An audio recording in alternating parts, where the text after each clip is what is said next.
Selamat pagi, selamat siang, selamat sore, selamat malam. Assalamualaikum warahmatullahi wabarakatuh. Salam sejahtera untuk kita semua. Om Swastiastu, Namo Buddhaya, Shalom, salam kebajikan. Hai anak-anak, kembali lagi bersama The Guru X dalam video pembelajaran dengan slogan belajar dengan menyenangkan dan efektif. Untuk anak-anak yang baru bergabung di channel ini, sebelum kita tonton videonya, yuk sama-sama kita like, komen, share, subscribe, dan jangan lupa nyalakan tanda loncengnya ya, supaya anak-anak dapat informasi terupdate untuk video-video pada channel The Guru X berikutnya. Terima kasih. Hai, apa kabarnya anak-anak semuanya di rumah? Semoga anak-anak dalam keadaan sehat dan baik-baik saja ya. Anak-anak masih semangat? Harus semangat dong, karena hari ini kita akan belajar mata pelajaran Bahasa Indonesia, tema 3, subtema 2, dengan materi benda di sekitar. Masih bersama Pak Indra di kelas 3.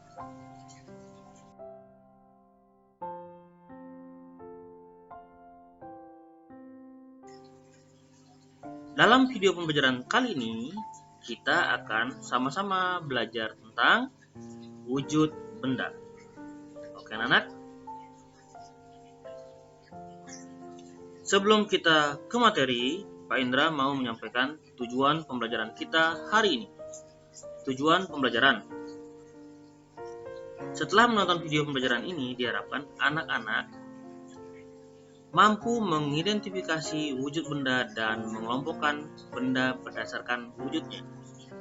Dengan berdiskusi, siswa mampu menjelaskan apa itu massa dan volume benda. Dengan mencoba, siswa mampu menyimpulkan sifat dan ciri benda padat. Dengan mencoba, siswa mampu menyimpulkan sifat dan ciri benda cair dari percobaan. Oke anak-anak?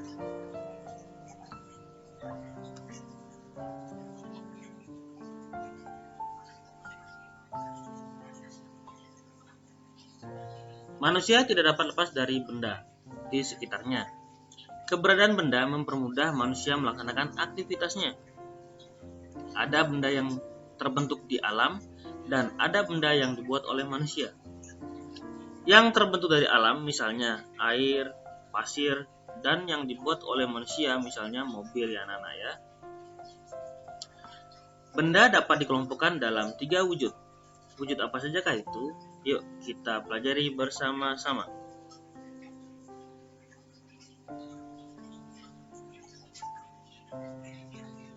Wujud benda. Setiap benda pasti memiliki wujud. Wujud benda ada 3, yaitu padat, cair, dan gas. Contohnya tas, buku, dan pensil berwujud padat. Minyak dan air berwujud cair. Gas hidrogen dalam balon berwujud gas. Oke anak-anak? Dapatkah anak-anak menyebutkan contoh lainnya?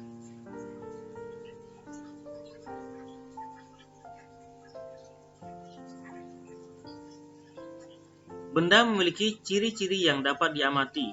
Pada pembelajaran sebelumnya, anak-anak sudah mengetahui wujud benda. Wujud benda dibedakan menjadi 3, yaitu padat, cair, dan gas. Ciri-ciri benda antara lain memiliki massa dan ruang atau volume. Apakah yang dimaksud dengan massa dan volume? Massa benda adalah banyaknya zat yang menyusun suatu benda. Dan volume benda adalah ukuran ruang yang ditempati suatu benda. Timbangan adalah alat ukur untuk mengukur sebuah massa benda. Gelas ukur atau wadah merupakan alat ukur. Gelas ukur atau wadah merupakan alat untuk mengukur banyak sedikitnya benda cair di dalam sebuah wadah. Kita lihat contohnya yuk.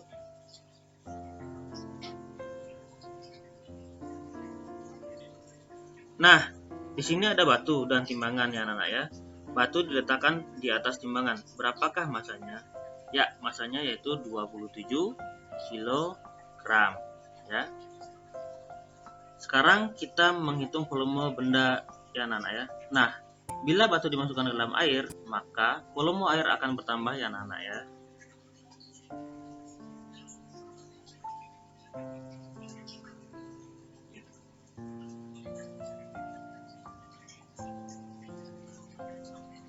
Benda padat adalah benda yang wujudnya padat dan mempunyai bentuk tertentu.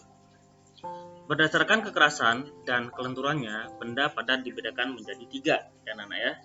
Yang pertama, benda padat yang keras dan berat, contohnya besi dan batu bara. Yang kedua, benda padat yang keras dan ringan, contohnya kapas, kain, dan batu apung. Yang ketiga, benda padat yang lunak, contohnya kasur, busa, dan karet. Ciri-ciri benda padat yaitu bentuk dan volumenya tetap menempati ruang dan memiliki berat dapat dirubah dengan cara tertentu. Benda cair adalah benda yang memiliki bentuk yang tidak tetap, menyesuaikan bentuk sesuai tempat yang didiaminya, mengalir dari tempat yang lebih tinggi ke tempat yang lebih rendah. Ciri-ciri benda cair. Yang pertama, bentuknya berubah-ubah sesuai dengan tempatnya, tetapi volumenya tetap sama. Yang kedua, permukaannya selalu datar dan menempati ruang. Yang ketiga, dapat meresap melalui celah-celah yang kecil. Yang keempat, memiliki berat. Yang kelima, menekan ke segala arah. Yang keenam, dapat melarutkan ke segala arah. Yang ketujuh, dapat melarutkan segala zat.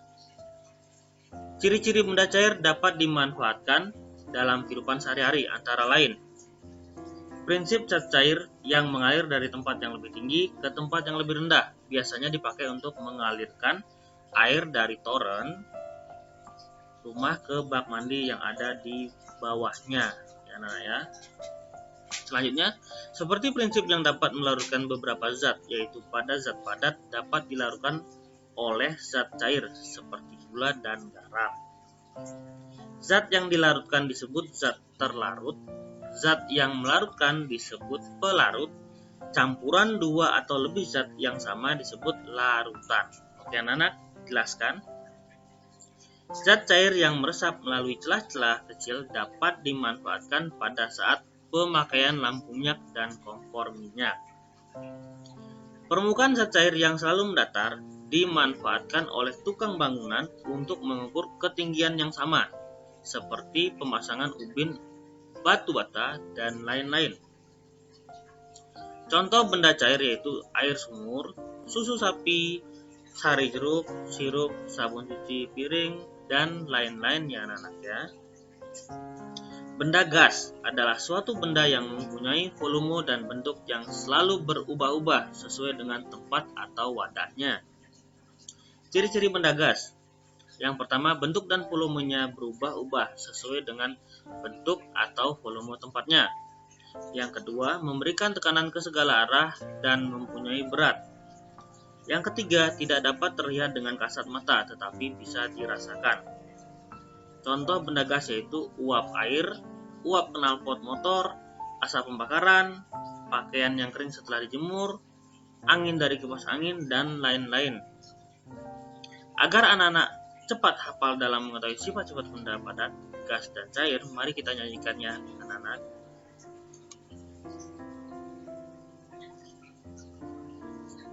Mari kita nyanyikannya anak-anak ya. Oke. Dengarkan nyanyian Bapak nanti diperagakan ya anak-anak ya. Oke anak-anak. Wujud benda ada 3. Benda gas, padat, dan cair. Benda padat tak berubah jika masuk ke wadah. Berbeda dengan yang cair, berubah sesuai wadah. Benda gas tak terlihat, bentuknya sesuai tempat. Oke, kita ulang lagi ya anak-anak ya, biar lebih hafal. Wujud benda ada 3. Benda gas, padat, dan cair. Benda padat tak berubah jika masuk ke wadah. berbeda dengan yang cair, berubah sesuai wadah. Benda gas tak terlihat, bentuknya sesuai tempat. Oke anak-anak, gampang kan? Oke, nanti dihafalkan ya.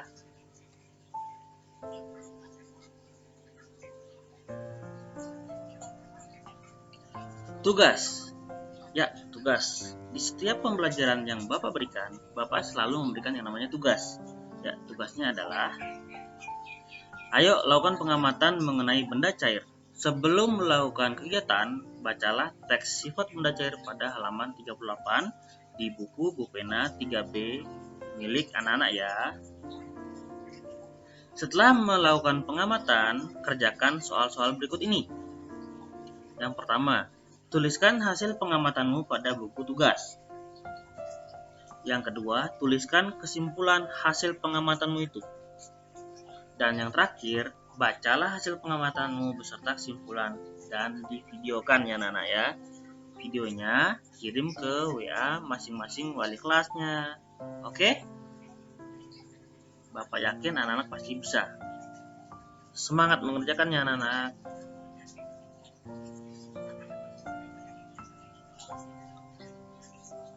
Sekilas info Pahlawan Nasional Indonesia. Pangeran Diponegoro terlahir dengan nama Pangeran Harya Diponegoro di Yogyakarta pada tanggal 11 November 1785. Beliau merupakan putra sulung Sultan Hamengkubuwono III, Raja ketiga di Kesultanan Yogyakarta. Pangeran Diponegoro terkenal karena Perang Diponegoro atau Perang Jawa pada tahun 1825 sampai dengan 1830 melawan pemerintah Belanda dengan korban paling besar dalam sejarah Indonesia.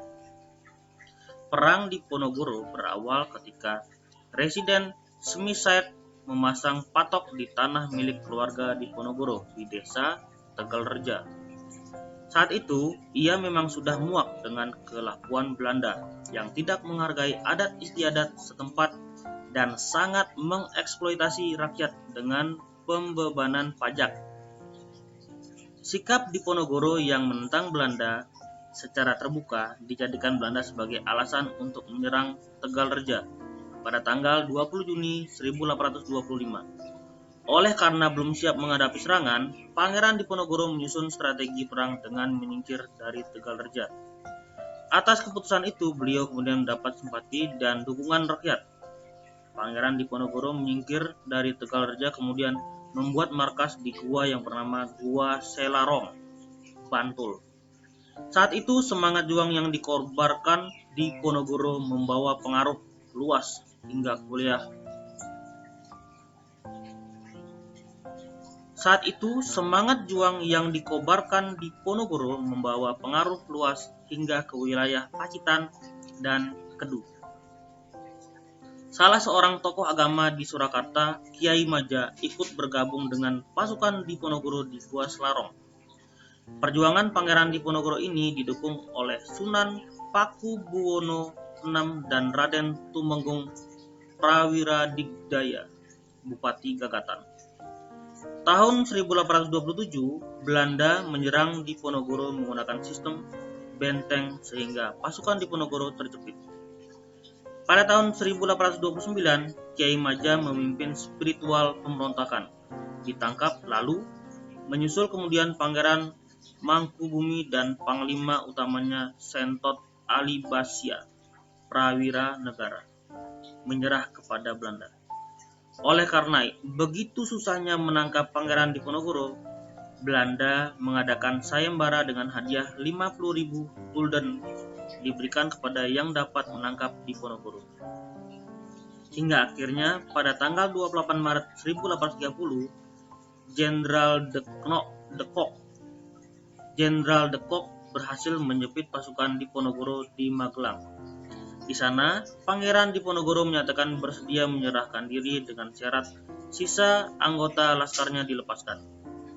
Pangeran Diponegoro ditangkap dan diasingkan ke Manado kemudian dipindahkan ke Makassar hingga wafatnya di Benteng Rotterdam pada tanggal 8 Januari 1855 dalam usia 69 tahun.